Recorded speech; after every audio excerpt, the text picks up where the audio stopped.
কেউ যদি অহংকার করে বলে তাহলেও তার পতন হয়ে যাবে।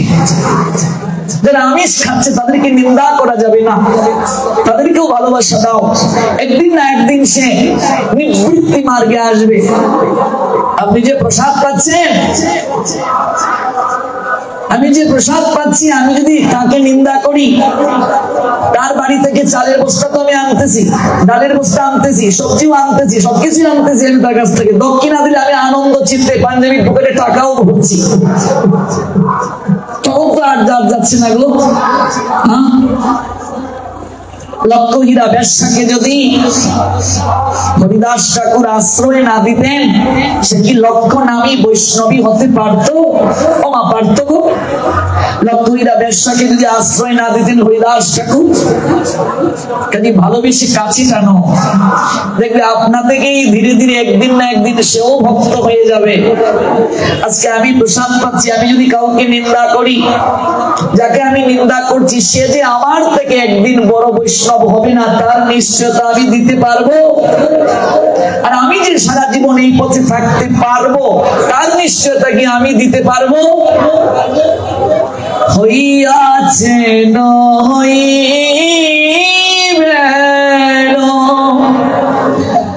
প্রভুর যত দাস, তাদের চরণ বন্ধ দন্তে করি ঘাস। যারা ভক্ত হয়ে গেছেন তাদেরকেও সম্মান দাও, যারা ভক্ত হন নাই তাদেরকেও সম্মান দাও। হইয়াছেন হইবেন প্রভুর যত দাস, তাদেরও চরণ বন্ধ দন্তে করি ঘাস। ওমা দাঁত দিয়ে ঘাস কে নেয়? তৃণভোজী প্রাণী। ঘাস যদি নিতে হয় মাথাটা উঁচু করে নেওয়া যাবে না, নিচু হতে হবে। বৈষ্ণবতা হচ্ছে এমন, তৃণাদপি শুনিছেন তরুরপি সহিষ্ণুনা অমানিন মানদেন কীর্তনীয় সদা হরি। যারা হয়ে গেছেন ভক্ত তারা তো অবশ্যই শ্রদ্ধার পাত্র, যারা হন নাই তাদেরকেও সম্মান দাও, ভালোবাসো। দেখবে একদিন না একদিন তারাও এই পথে আসবে। এই পথটাই তো শ্রেষ্ঠ পথ। আপনি এই পথে এসেছেন, যারা আসে নাই দেখবে সে আপনাকে সহায়তা করছে, অর্থ দিয়ে সহায়তা করছে, লোকবল দিয়ে সহায়তা করছে, সেও কোনো না কোনো ভাবে কিন্তু কৃষ্ণ ভজনের পথে আপনাকে সহায়তা করছে। একদিন না একদিন দেখবে সেও প্রসাদ পাবে, তাকেও ভালোবাসো, তাকে দূরে রাখিও না। ভজনটাকে টিকিয়ে তাকে ভালোবাসো। আবার ভালোবাসতে গিয়ে নিজের ভজনটা নষ্ট করিও না, এদিকেও খেয়াল রাখো। নিত্যানন্দ প্রভুর মাথা যখন ফাটিয়ে দিল জগাই মাদাই, তখন জগাই মাদাইয়ের মুখ থেকে মদের গন্ধ বের হচ্ছিল। নিত্যানন্দ প্রভু কি বলছিলেন? আগে মুখটা ধুয়ে আসো, তারপর তোমাকে আলিঙ্গন দেব। বলেছিলেন গো, বলেছিলেন যে আগে মুখ ধুয়ে আসো তারপর আলিঙ্গন দেব। অথচ সেই জগাই মাদাই পরবর্তীতে 1 লক্ষ হরিনাম না করে জল পর্যন্ত গ্রহণ করেন নাই। ভাবা যায়, অনুভব করা যায় কাকে উদ্ধারিবে প্রভু আছে তার মনে। প্রভুর মনের কথা প্রভু ছাড়া অন্য নাহি জানে। কার যে কখন চিত্ত পরিবর্তন হয়ে যায় কেউ বলতে পারে না। আপনি কোন জায়গা থেকে দীক্ষা নিয়েছেন এটি আপনার প্রথম পরিচয় নয়। আপনি কোন গুরুর আনুগত্যে এটি প্রথম মুখ্য পরিচয় নয়। আপনার আমার প্রথম পরিচয় আমরা সবাই সনাতনী হিন্দু। এই পরিচয়টাকে সামনে রেখে চলুন। দীর্ঘদিন পরে মানুষের মাঝে এই পরিচয়টা এসেছিল বলে হাজার হাজার মানুষ সনাতনী হিন্দুদের মাঝে রাস্তায় নামছিল। মানুষ ভুলে গিয়েছিল মত পথের কথা, মানুষ ভুলে গিয়েছিল এই সব ভেদাভেদের কথা। মানুষের মাঝে একটা চেতনা ফিরে এসেছিল, মানুষের মাঝে একটা হৃদয়িক টান ফিরে এসেছিল যে আমরা সনাতনী, আমরা আর্য সন্তান। এই ভাবটা মানুষের মাঝে এসেছিল। কাজেই এই দিকটা ভুলে যাবেন না, নইলে পতন আমাদের অবশ্যম্ভাবী। ধীরে ধীরে আহার শুদ্ধ সবাইকে হতে হবে, গীতার আইন মানতে হবে, কিন্তু কারো হৃদয়ে কষ্ট দিয়ে নয়, কাউকে কটু বাক্য বলে নয়, ভালোবাসা দাও, তাহলেই ভালোবাসা পাবে। আমাদের গৌরহরির আদর্শটা হচ্ছে প্রেম দেয়া। প্রেম দিতে কৃপণতা করিও না, প্রণাম দিতে কৃপণতা করিও না, ভক্তি করতে কৃপণতা করিও না, হৃদয়ের আবেগটাকে উপস্থাপন করতে কৃপণতা করিও না। বৈষ্ণবতা নিজে কষ্ট পেয়ে অপরকে সুখী করা, বৈষ্ণবতা অপরকে আনন্দ দেয়া, বৈষ্ণবতা নিজে মান দাবি করবে না, নিজের মান আছে কিন্তু দাবি করবে না, সবাইকে সম্মান করবে, জেনে কৃষ্ণ অধিষ্ঠান, হৃদয়ে কৃষ্ণ আছেন এটা জেনে সম্মান করবে, শ্রদ্ধা করবে, জীবে সম্মান দেবে, জেনে কৃষ্ণ অধিষ্ঠান, প্রত্যেকের হৃদয়ে কৃষ্ণ আছেন এটা জেনে শ্রদ্ধা করবে, ভক্তি করবে, হৃদয়ে মাঝে অনুভূতি আনয়ন করবে। বলছিলাম যখন এই পৃথিবীতে কোনো কলেজ, ইউনিভার্সিটি, স্কুল প্রতিষ্ঠিত হয় নাই, তখন সনাতনীরা শিক্ষা প্রতিষ্ঠানের মাধ্যমে জ্ঞান দিয়েছেন। এটাকে বলে গুরুকুল। টুল প্রক্রিয়ায় গুরুদেব শিষ্যদেরকে জ্ঞান দিয়েছেন শ্রৌত পন্থায়, শ্রুতলিপির মাধ্যমে।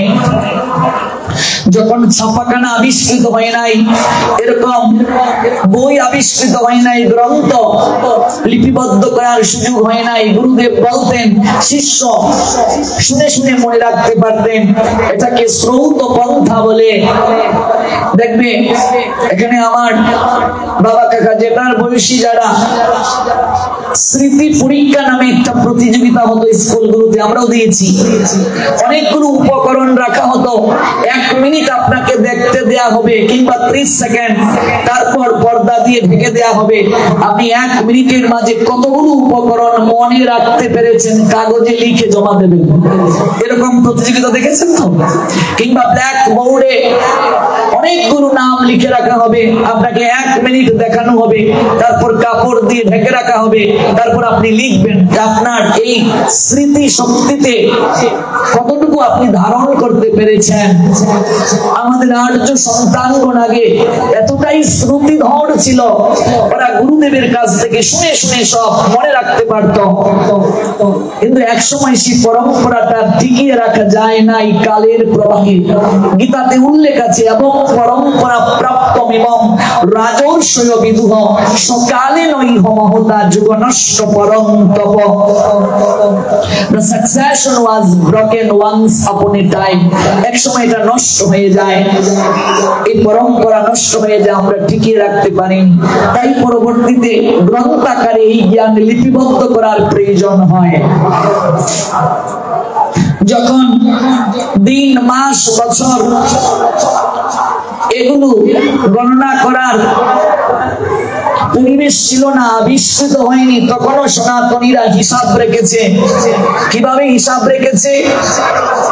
2টি পরমাণুতে 1টি অণু হয়, 3 অণুতে 1টি ত্রস রেণু হয়। এরূপ 3টি ত্রস রেণু অতিক্রম করতে সূর্যের যে সময় নেয় তাকে এটি বলে, এরকম 100 দিয়ে এটিতে 1 লব হয়, 3 লবে হয় 1 নিমেষ, 3 নিমেষে 1 ক্ষণ। 1 ক্ষণ সমান বর্তমানে 1.6 সেকেন্ড।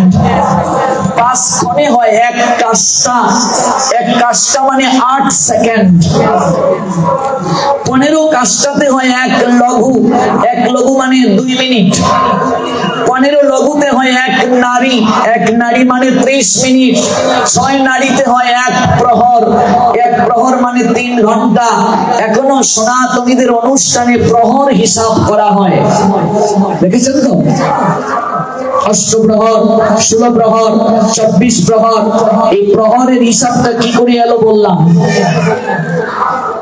অষ্টপ্রহরে হয় 1 দিন রাত, অর্থাৎ 24 ঘন্টা। এবার 15 দিনে হয় 1 পক্ষ, 2 পক্ষে হয় 1 মাস, 6 মাসে হয় এক অয়ন। এই যে আমরা অয়ন থেকে এত দূর গেলাম, দুটি অয়ন গতকাল আমরা জানলাম, একটি উত্তরায়ণ আর একটি হচ্ছে দক্ষিণায়ন। মাঘ ফাল্গুন চৈত্র বৈশাখ জ্যৈষ্ঠ আষাঢ়, এই 6 মাস হচ্ছে উত্তরায়ণ। শ্রাবণ ভাদ্র আশ্বিন কার্তিক অগ্রহায়ণ পৌষ হচ্ছে দক্ষিণায়ন। এই যে 12টা মাস, এই 12টা মাস এসেছে সনাতনী হিন্দুদের নক্ষত্রের নামানুসারে। যা কিছু আপনি দেখবেন সব সনাতন শাস্ত্রের অবদান। 7টি বার সনাতনী হিন্দুদের দেবতার নামানুসারে এসেছে। শনিবার শনি দেবতার নামানুসারে, রবিবার রবি দেবতার নামানুসারে, সোমবার সোম দেবতার নামানুসারে, মঙ্গলবার মঙ্গল দেবতার নামানুসারে, বুধবার বুধ দেবতার নামানুসারে, বৃহস্পতিবার দেবতাদের গুরুদেব বৃহস্পতির নামানুসারে, শুক্রবার অসুরদের গুরুদেব শুক্রাচার্যের নামানুসারে। কথা বুঝতে পেরেছো? এই সকল কিছু এসেছে সনাতনী হিন্দুদের দেবতার নামানুসারে। কোন কার্য যখন করবে, এখন তো আমরা সব জায়গায় শুক্রবারকে প্রাধান্য দেই, শুক্রবার স্কুল কলেজ ছুটি থাকে, কিন্তু সনাতন শাস্ত্রে শুক্রবারে কোন ধর্মীয় কার্য না করতেই বলেছেন। ভালো করে জানবেন, এগুলো বুঝবেন আপনি কোন ধর্মে জন্ম নিয়েছেন, কোন ধর্মে উপলব্ধি করেছেন, এগুলো জানার চেষ্টা করতে হবে, বুঝার চেষ্টা করতে হবে। সনাতন শাস্ত্রে রবিবারে সকল কার্য হচ্ছে উত্তম। এই জন্য রবিবারে সনাতনী হিন্দুরা দেখবে নিরামিষ খায়। খায় কি খায় না গো? খাও তোমরা? কেন কেন খাও? অনেকে বলে গুরুবার, গুরুবার বলে কোনো বার নাই, এটা গুরুদেব নিজে বানিয়ে ফেলেছে। অনেক গুরুদেবকে যদি জিজ্ঞেস করা হয়, গুরুদেব কি করবো, বলছে তোরা তো সংসারী মানুষ, এত নিয়ম কি পালন করতে পারবে? রবিবারটা পালন করিস। রবিবার কেন পালন করবো? এটা গুরুবার। শাস্ত্রে গুরুবার বলে কোনো বার নাই। এই রবিবারে পৃথিবীর জন্ম হয়েছিল, ভালো করে জানুন। সত্যযুগের প্রথম দিন অক্ষয় তৃতীয়া তিথি, বার ছিল রবিবার। অক্ষয় তৃতীয়া তিথির নাম নিশ্চয়ই শুনেছেন। এই তিথিতে যা আপনি করবেন ছিল অক্ষয়। দেখবেন অত্যন্ত সাবধানতার সঙ্গে এই দিনটা রাতটা পালন করবেন, থাকবেন। তিথি অনুযায়ী সকল কিছু ওরা বের করতে পারে। তিথি অনুযায়ী আমাদের সকল কিছু করা উচিত। এই অক্ষয় তৃতীয়া তিথিতে দ্রৌপদীর বস্ত্র হরণ করেছিল কুরু রাজসভায় কৌরবরা, যার কারণে এই পাপ আর স্খলিত হয় নাই। এই অক্ষয় তৃতীয়া তিথিতেই ভক্ত শ্রেষ্ঠ সুদামা গোবিন্দের সঙ্গে সাক্ষাৎ করার জন্য দ্বারকায় গিয়েছিলেন। এদিন সুদামার সঙ্গে গোবিন্দের মিলন হয়েছিল। এই অক্ষয় তৃতীয়া তিথিতে মর্তদামে গঙ্গার আবির্ভাব হয়েছে। এই অক্ষয় তৃতীয়া তিথিতে গঙ্গার আবির্ভাব হয়েছিল। এই অক্ষয় তৃতীয়া তিথিতেই ভগবানের ষষ্ঠ অবতার পরশুরামের আবির্ভাব হয়েছে। এই অক্ষয় তৃতীয়া তিথিতে অন্নপূর্ণা দেবীর আবির্ভাব হয়েছে। এই অক্ষয় তৃতীয়া তিথিতে মহাদেবকে আরাধনায় সন্তুষ্ট করে কুবের ধন সম্পদের অধিকারী হয়েছিলেন। দেবতাদের রাজসভার যিনি কোষাধ্যক্ষ তিনি হলেন কুবের।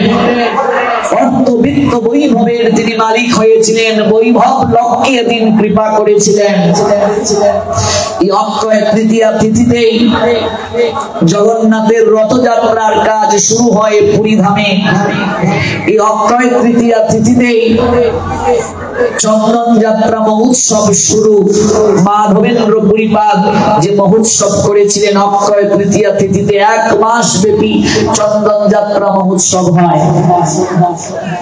যত মহৎ কার্য রয়েছে, শ্রেষ্ঠ কার্য রয়েছে, সকল কার্য অক্ষয় তৃতীয়া তিথিতে শুরু হয় কিংবা শুরু করা উচিত বলে গণ্য। ওই বার রবিবার, রবিবার সর্বদিক থেকে শ্রেষ্ঠ। রবিবারে চুল কাটতে নাই, নখ ফেলতে নাই, দেহের 33টা গুণ নষ্ট হয়ে যায়। কথা বুঝতে পেরেছেন? যারা পালন করেন না সাবধান। রবিবারে সন্তান ধারণ নিষিদ্ধ, স্বামী স্ত্রীর সহবাস নিষিদ্ধ। রবিবারে শ্রীমদ ভগবত গীতার জ্ঞান দান করা হয়েছিল। আজ থেকে 5000 বছরের পূর্বে ভারতের হরিয়ানা রাজ্য কুরুক্ষেত্র সরস্বতী নদীর তীর জ্যোতিষর নামক জায়গা, অগ্রহায়ণ মাস শুক্ল পক্ষ মুখ্যদা একাদশী তিথি রোজ রবিবার শ্রীমদ ভগবত গীতার জ্ঞান অর্জুনকে উদ্দেশ্য করে গোবিন্দ দান করেছিলেন। এই জন্য রবিবার হচ্ছে শ্রীমদ ভগবত গীতার আবির্ভাব দিন, অর্থাৎ জন্মদিন, জন্মবার। কেমন? এই রবিবার অত্যন্ত বিখ্যাত। রবিদেবকে, রবিকে সূর্য, যে সূর্যের কথা গতকাল বললাম, সূর্য যদি আপনার জীবনে ক্ষুবিত হয়ে যান, আপনার জগৎ সংসার জীবন অন্ধকারময় হয়ে যাবে। এই জন্য গৃহ যখন নির্মাণ করবে পূর্ব দিকটাকে আবদ্ধ রাখবে না, পূর্ব দিকটা খোলামেলা রাখবে, তাহলে রবি দেবের সর্বদা আশীষ প্রাপ্ত হবে। আজকাল 100টার মাঝে 99টা বাড়িঘর বাস্তু শাস্ত্র মানা হয় না। বিশ্বকর্মা 10টি শাস্ত্র দিয়ে গেছেন আমাদেরকে, কি করে আপনি গৃহ নির্মাণ করবেন। আপনার রান্নাঘরটা কোন দিকে হবে, আপনার ঠাকুরঘর কোন দিকে হবে, বাথরুম টয়লেটটা কোন দিকে হবে, কমুকটা কোন দিকে বসাবেন, বাথরুম টয়লেটে কোন রং হবে, এমন কোনো কিছু নেই যে সনাতন শাস্ত্রে নাই। অবাক হবে, এত চমৎকার সিদ্ধান্ত আর কোথাও পাবে না। যে গৃহে বাস্তু দোষ থাকে, গৃহ নির্মাণের পরপরই গৃহস্বামীর মৃত্যু হয়ে যায়, দীর্ঘদিন তিনি সেই গৃহে বাস করতে পারেন না। মনে রাখবে কথাটা। বাস্তু দোষ থাকলে বিশেষ করে কোণ হচ্ছে 10টি। কোণ কয়টি? 10টি। 10 কোণে 10 জন দেবতার অধিষ্ঠান। বাস্তু পুরুষের আকৃতিটা কেমন? যদি যখন আপনি ফিলার বসাবেন, বাস্তুর কোথায় পড়বে, এগুলো অত্যন্ত গুরুত্বপূর্ণ। আপনি গৃহ নির্মাণের আগে যারা বাস্তুশাস্ত্র জানে এমন কাউকে দিয়ে আগে পরামর্শ নেবেন, তারপর ইঞ্জিনিয়ারের সাথে কথা বলবেন। কোনটা কোন দিকে হবে এটা আপনাকে জানতে হবে, জানাটা প্রয়োজন। ভগবান যে আপনি বসাবেন আপনার ঘরে, ভগবানের মুখটা কোন দিকে হবে, আপনি কোন দিকে প্রণাম দেবেন, এগুলো জানতে হবে। অনেকেই এগুলো আজ জানে না, বলে শহরের বাড়ি, জায়গা কম, যে কোনো একভাবে করে নেই, যার কারণে সমাজ সংসারে দেখবে অশান্তি, অশান্তি, রোগ ব্যাধি যন্ত্রণা, শান্তি নাই। এগুলো বুঝতে হবে। নাগের মাথায় যদি পড়ে যায় ফিলার, অনেক বিচার বিশ্লেষণ আছে। ঈশান কোণ বুঝেন? ঈশান কার নাম? ও মা, ঈশান কোণ শুনেছ? ঈশান কে? মহাদেবের একটা নাম হচ্ছে ঈশান। ঈশান কোণে যদি সেফটি ট্যাঙ্কি হয়ে যায়, বাথরুম টয়লেট হয়ে যায়, রান্নাঘর হয়ে যায়, তাহলে আপনি সকল অশান্তির বীজ আপনার জীবনে সংসারে বপন করলেন। বিধ্বংস হয়ে যাবে আপনার পরিবার। এই জন্য ঈশান কোণে কখনো বাথরুম টয়লেট করতে নেই, রান্নাঘর করতে নেই। যদি ঈশান ক্ষুবিত হয়ে যান, মহাদেব যদি তাণ্ডব শুরু করেন, ধ্বংস হয়ে যাবেন আপনি। ধ্বংসের দেবতার নাম হচ্ছে মহাদেব, তিনি মহাকাল। সৃজনের দেবতাকে ব্রহ্মা, পালনের দেবতাকে বিষ্ণু, ধ্বংসের দেবতাকে মহাদেব কিংবা ঈশান, এই শিব ঠাকুর। এই 10টা কোণের অধিদেবতা, পূর্ব কোণের অধিদেবতা হচ্ছে রবি কিংবা সূর্য। সূর্যের আশীষটা জীবনে খুবই দরকার। এই জন্য পূর্ব দিকটা আবদ্ধ রাখতে নাই। নাই, বাড়ির পূর্ব দিকটা যদি খোলা থাকে, সেই বাড়িতে সর্বদা রবির আশীর্বাদ প্রাপ্ত থাকবে, সকল কিছু ভালো থাকবে। আমি যদি কেবলই বাস্তু নিয়ে কথা বলি সময় চলে যাবে, এগুলো আবার যদি কোনোদিন দীর্ঘদিন নিয়ে এই জায়গায় পাঠের জন্য আসি, 1, 2, 3 দিন কেবল বাস্তুটা নিয়ে আপনাদেরকে একটু জানিয়ে যাব, একটু জানবেন, বুঝবেন গৃহ নির্মাণ করতে কি প্রয়োজন, কিভাবে আপনি আপনার গৃহটাকে নির্মাণ করবেন, রান্নাঘর কোন দিকে